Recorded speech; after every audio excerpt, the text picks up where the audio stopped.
अब इतने देर से तो यही बात समझा रहे हैं भाई कि जनता जिम्मेवार है, जनता जिम्मेवार है ऐसा तो नहीं मानूंगा। मैं ये कह रहा हूं कि जो आपकी स्थिति है, अगर आप 500 रुपया लेकर मुखिया के चुनाव में वोट देंगे, विधायक को वोट देंगे, तो वो मुखिया और वो विधायक उससे आप ईमानदारी की अपेक्षा नहीं रख सकते हैं। ठीक है, उसको लेकिन वोट कौन देता है? तब जाए ठीक बात कहे।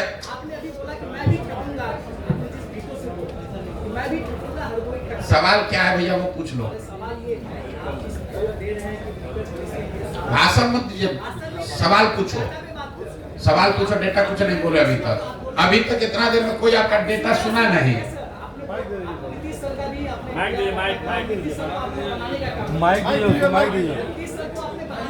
अरे माइक लेके बोलो ना आराम से भैया। सवाल क्या है पूछो। डेटा का जो अनुभव आपके पास है हर चीज का, कहाँ जनता के पास क्या प्रॉब्लम है, कौन क्या चाह रहा है, कौन क्या कर रहा है, ये बहुत बड़ा एनालिसिस है और जो एनालिसिस पे ही हम कुछ कर सकते हैं। और आप अभी बोल रहे थे नीतीश सरकार का भी आपने डेटा दिया, नीतीश सरकार में कहीं ना कहीं जो बनी पिछले बार उसमें आपका बहुत बड़ा योगदान है। और ये अचानक ये बदलाव कि आप खुद मैदान में आ गए, बिहार में पदयात्रा शुरू कर दी और लोगों को अलग जगाना शुरू कर दिए, ये एक बड़ा बदलाव चाहिए यदि आप उससे निकलना चाहो। बच्चों की क्या है, मैं चाह रहा हूँ ये जो चेंज की बातें आप कह रहे हैं, बता रहे हैं निकट भविष्य में जो चुनाव होने वाला है उसकी एक बड़ी तैयारी हर कोई कर रहा है। उसका एक पार्ट आप भी हो सकते हैं या हर मोदी जी भी, हर कोई एक पार्ट है। बट सवाल क्या है, ये आपकी क्या पूछ रहा हूँ, सवाल क्या है? ये आपकी क्या ऑथेंटिक है निकट भविष्य में जो लोग बदल जाएंगे, जो बड़े बदलाव के लिए आप निकल चुके हैं पूरे बिहार में, इसे क्या लग रहा है कितना परसेंटेज लोग बदलेंगे आपके इस पदयात्रा से? मेरे भाई, हमारे पास कोई थर्मामीटर है नहीं कि हम ऐसे लगाएं और बता दें कि कितना परसेंट आदमी बदल रहा है, कितना परसेंट आदमी नहीं बदल रहा है। हमारा काम है कि जिस विश्वास से, जिस विचारधारा को लेकर, जिस सोच को लेकर हम चले हैं उसको ईमानदारी और शुद्धता से हम करें। हमारा वो काम हम कर रहे हैं। अब ये समाज पर है कि इसको देखे, जांचे, सवाल करे, मूल्यांकन करे। उसको अगर सही लगे तो इससे जुड़ेगा, नहीं सही लगेगा तो नहीं जुड़ेगा। आप भैया सवाल अभी कुछ पूछ रहे थे, कुछ पे आ गए। मेरे भाई ऐसा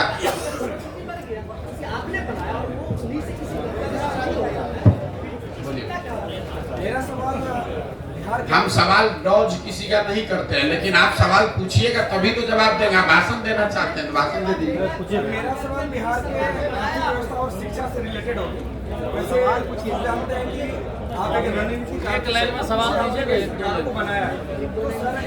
अभी बिहार के पदयात्रा से पहले जबकि आपने कई सरकारों का हेल्प किया, रणनीति बनाई, तो उसमें आप इन सब चीजों को क्या उन्हें नहीं बताते थे या आने का मकसद क्या था? देखिए, अब इन्होंने कहा, इनका सवाल है कि आप क्या पहले की सरकारों को ये इस तरह के मुद्दे नहीं बताए हैं जिनको कि आप मदद करते थे? 2015 एक सवाल एक ही आदमी पूछो भाई। अरे रुक जाओ सवाल। आपने पीछे से भाई साहब पूरा एजिटेटेड होकर है कि आपने नीतीश को बनाया, तो 2015 में नीतीश कुमार की जिनकी मदद मैंने की तो 7 निश्चय का एक प्रोग्राम भी बनवाया। तो जो आपका सवाल है कि पहले नहीं बताए थे, पहले बताए थे। 7 निश्चय नीतीश कुमार की सोच नहीं है, प्रशांत किशोर की भी सोच नहीं है। 40,000 गाँव में घूमकर देखकर जो लोगों की समस्या समझ में आई, उसके आधार पर 7 निश्चय का गठन किया गया। ये तय किया गया कि ये 7 मुद्दे जनता चाहती है कि ये किया जाए। उस काम को कराने के लिए बिहार विकास मिशन की स्थापना भी करवाई। लेकिन जिसको आपने चुनकर वो जिम्मेवारी दी, अगर 7 निश्चय वो लागू नहीं किया तो मेरा नागरिक होने के नाते ये फर्ज नहीं है कि हम सवाल उठाएं। अगर बिहार के हर 18 से 35 साल के बच्चे को बेरोजगारी भत्ता के तौर पर 1,000 रुपया मिलता तो क्या ये बेहतर नहीं होता? वही बात तो आज उठा रहे हैं। अगर बिहार के हर नाली गली का पक्कीकरण हो जाता है तो बिहार की स्थिति नहीं सुधरती, वही बात बता रहे हैं। अगर बिहार के हर गांव घर में नल से पानी पहुंच जाता है तो बिहार के लोगों की दशा नहीं सुधरती, वही बात बता रहे हैं। तो नई बात क्या बता रहे हैं? ये काम पहले नीतीश कुमार को बताया कि भैया आप इसको कीजिए, आपको जिताने में मदद करते हैं, उन्होंने नहीं किया। तो अब हम जनता को बता रहे हैं कि भैया ये तो नहीं किए, हम लोग साथ में, आप लोग आइए, सब लोग मिलके दल बनाइए, हम जिताते हैं आपको, फिर तब हम लोग अपना काम करेंगे। मैं अरुण कुमार हूँ, मैं कॉरेस्पोंडेंट हूँ। मेरा एक पूरे देश में परिवारवाद का मामला चल रहा है, इससे आप किस रूप में देखते हैं? परिवारवाद की जो स्थिति है ये वो दीमक है जो राजनीति को, लोकतंत्र को कमजोर कर रहा है। लेकिन परिवारवाद का मतलब ये नहीं है कि लालू जी का लड़का राजनीति में आ गया कि सोनिया गांधी का लड़का आ गया। परिवारवाद को अगर आपको समझना है तो बिहार की स्थिति को आप जरा देखिए। बिहार का एक आंकड़ा दे रहे हैं, इसको याद समझ लीजिए। बिहार में पिछले 30 वर्ष में जितने लोग सांसद विधायक बने हैं, चाहे वो किसी भी दल के हैं, किसी भी दल का सांसद विधायक है, 30 वर्ष में सबका सूची बनाइएगा तो आपको पता चलेगा कि बिहार में सिर्फ 1250 परिवार के लोग ही विधायक और सांसद बने हैं। बिहार में की आबादी है 13 करोड़, यहाँ रहते हैं 3.5 करोड़ परिवार, लेकिन सिर्फ और सिर्फ 1250 परिवार के लोग ही विधायक सांसद बने हैं। इसका मैं आपको एक उदाहरण दूंगा, आपको समझ में आएगा। आपको हमको लग रहा है मोदी जी आकर बोले कि लालू जी परिवारवाद कर रहे हैं, लालू जी कहेंगे ना ना तुम्हारे पार्टी में भी परिवार, भाजपा में भी परिवारवाद वाले लोग हैं, हम दोनों को हटा रहे हैं किनारे। आप एक उदाहरण देखिए बिहार के नजरिए से। भाजपा में अभी प्रदेश अध्यक्ष है सम्राट चौधरी जी, उप मुख्यमंत्री इस राज्य के। सम्राट चौधरी जी कौन है? इनके पिताजी का नाम है शकुनी चौधरी। जब इस राज्य में कांग्रेस का शासन था आज से 35 साल पहले, तो शकुनी चौधरी जी कांग्रेस की उस सरकार में विधायक और मंत्री थे। फिर जनता ने कांग्रेस को हटाया, लालू जी की सरकार बनाई, तो लालू जी के भी सरकार में शकुनी चौधरी विधायक और मंत्री बने। फिर जनता ने लालू जी को हटाया, नीतीश जी की सरकार बनाई, नीतीश जी के भी सरकार में शकुनी चौधरी विधायक और मंत्री बने। फिर जनता ने नीतीश कुमार को हटाया, मांझी जी मुख्यमंत्री बने, उसमें भी शकुनी चौधरी विधायक और मंत्री थे। आज जब देश में भाजपा दिख रही है तो भाजपा को भी कोई दूसरा कुशवाहा लड़का नहीं मिला, उनको भी शकुनी चौधरी का लड़का ही मिला है। ये आपको क्या दिखाता है? ये आपको हमको लगता है कि हम कांग्रेस को हटाए, लालू को लाए, लालू को हटाए, नीतीश को लाए। एक ही परिवार का आदमी है, सरकार चाहे किसी की हो। और मैं आपको सिर्फ एक उदाहरण दे रहा हूं। आप किसी भी बिहार के विधानसभा क्षेत्र को उठा लीजिए, किसी विधानसभा और लोकसभा क्षेत्र में पिछले 30 वर्ष में 4-5 से ज्यादा परिवार के लोग न चुनाव लड़े हैं, न जीते हैं, न हारे हैं। तो जब तक इस व्यवस्था को नहीं बदला जाएगा कि विधायक का लड़का विधायक बने, मंत्री का लड़का मंत्री बने, तब तक सुधार नहीं होगा। आप इसको समझिए। अगर सुनील गावस्कर का लड़का ही क्रिकेट खाली खेलता तो हमने अपने सचिन तेंदुलकर को कहां देखा होता। अगर सचिन तेंदुलकर का लड़का ही टीम में रहेगा तो विराट कोहली कहां से आएंगे। अगर विराट कोहली ही खाली रहेंगे, उनका लड़का रहेगा, तो सूर्य कुमार यादव कहां से आएंगे।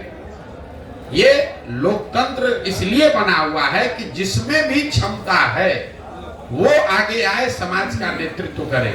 बिहार में राजनीतिक बंधुआ मजदूरी ने लोकतंत्र को ही करीब करीब खत्म कर दिया है। 1250 परिवार के लोगों ने जाति धर्म के नाम पर, पैसे और बाहुबल के नाम पर पूरी व्यवस्था को हाईजैक कर लिया है। किसी की सरकार बने, वही आदमी विधायक मंत्री बन जाता है। फिर आप और हम कह रहे हैं कि बिहार में परिवर्तन नहीं हो रहा है। अब शकुनी चौधरी अगर 30 वर्ष में कांग्रेस के राज में, लालू जी के राज में, नीतीश के राज में सुधार नहीं कर पाए, तो अभी भाजपा के साथ जुड़कर कैसे सुधार कर देंगे? ये बात समझने की जरूरत है। इसलिए जन सुराज में नीचे से वैसे लोगों को खड़ा किया जा रहा है जिनके बाबूजी विधायक नहीं है तो कोई बात नहीं है, आपके पास पैसा नहीं है तो कोई बात नहीं है, आपके पास अगर समाज की समझ है, आप में जज्बा है, नियत है, बिहार को सुधारने की मंशा है, तो आप जन स्वराज से जुड़िए। बाकी चिंता जन स्वराज आपके बिहार में करेगा। बहुत बहुत धन्यवाद भैया, खत्म कीजिए मेरे। लास्ट क्वेश्चन सर, मेरा नाम फैसल कलीम है, मैं सीमांचल डायरी से हूँ। मेरा स्पेसिफिक सवाल है सीमांचल को लेकर, क्योंकि आपने बार बार अपने भाषणों में ये जिक्र किया है पलायन बिहार की एक बड़ी समस्या है, तो सीमांचल की भी एक बड़ी समस्या है। जब हमने इसको डिग किया तो इसमें सबसे बड़ा कारण हमें फ्लड नजर आता है, तो आपके पास कोई ऐसा रोड मैप है? देखिए ऐसा है, फ्लड सिर्फ सीमांचल की समस्या नहीं है, कोसी में भी फ्लड की इतनी ही समस्या है।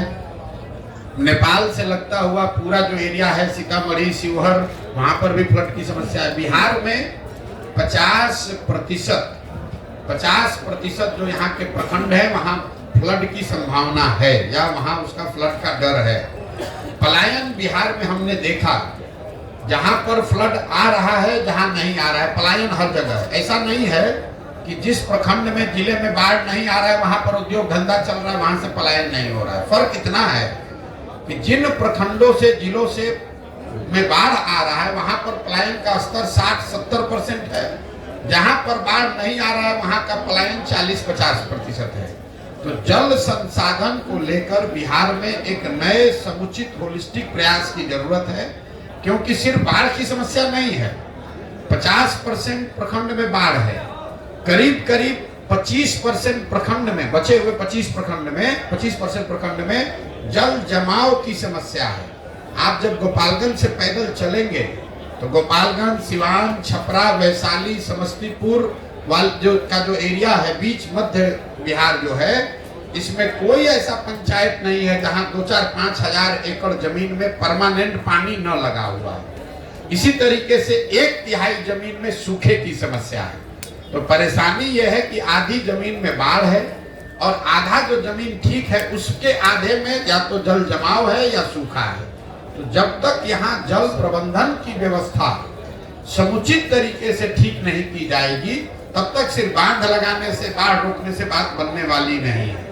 तो और एक चीज और आपको बता दें, आप लोग पत्रकार हैं, आपके लिए जानकारी का विषय है। बिहार में भ्रष्टाचार हर विभाग में है, लेकिन जल संसाधन से ज्यादा भ्रष्टाचार कहीं नहीं है। इसका प्रमाण क्या है, हम आपको बता देते हैं। यहाँ चाहे किसी गठबंधन की सरकार रहे, सारे विभागों का बंटवारा होता है। 2 विभाग ऐसे हैं जिसका मुख्यमंत्री रहता है वही रहता है। एक है होम विभाग, गृह विभाग, और दूसरा है जल संसाधन विभाग। ऐसा क्यों? रोड में चोरी कीजिएगा, कल होके हल्ला हो सकता है, आप पकड़ा सकते हैं। एकमात्र विभाग जल संसाधन है जिसमें जितना लूटना है लूट लीजिए और कागज पर लिख दीजिए कि बाढ़ आया, सब बह गया। तो जो सत्ता में रहता है बिहार में जल संसाधन विभाग, आप इसको जाके पत्रकार के नाते देख लीजिएगा। नीतीश कुमार 18 साल से मुख्यमंत्री हैं, 9 अलग अलग गवर्नमेंट 9 तरीके के बनाए, लेकिन जल संसाधन विभाग किसी को नहीं दिया। लालू जी जब रहे वो सब विभाग बांट देंगे, जल संसाधन नहीं बांटेंगे। ये इसलिए कि ये दुधारू गाय है। हर साल बाढ़ लाने के नाम पर, बाढ़ से बचाने के नाम पर लोग लूट करते हैं, और इस यही वजह है कि ये सुधार नहीं हो रहा सर, एमडीएम पे आपका क्या ख्याल है? बिहार एमडीएम है। नीतीश कुमार की राजनीति को किस तरह से देखते हैं? नीतीश कुमार जी की राजनीति को कैसे देखते हैं? नीतीश कुमार की राजनीति को इतना ही देखते हैं कि अब उनके राजनीतिक जीवन का ये अंतिम दौर चल रहा है। जितना हाथ पांव मारना है मार ले, कुछ महीने की राजनीति बची हुई है। जदयू एज ए दल का कोई भविष्य नहीं है, ये दल खत्म हो रहा है। अब देखिए जरा नीतीश कुमार की बात, आप लोग सब पत्रकार लोग इसको सुन लीजिए भाई। आपके हमारे मुख्यमंत्री गए हैं स्कॉटलैंड, याद रखिए स्कॉटलैंड गए हैं बिहार में इन्वेस्टमेंट लाने के लिए। स्कॉटलैंड में एक ही इंडस्ट्री है। स्कॉटलैंड 2 बातों के लिए, 3 बातों के लिए जाना जाता है। स्कॉच विस्की का नाम आप सुने होंगे। तो जिस राज्य का मुख्यमंत्री शराबबंदी की बात कर रहा है, वो दुनिया में वहां गया जहां से स्कॉच बनता है, जो स्कॉच के लिए फेमस है। तो काहे के लिए गए हैं वहां? दूसरा, वहां स्कॉटलैंड जाना जाता है मेडिकल की पढ़ाई के लिए।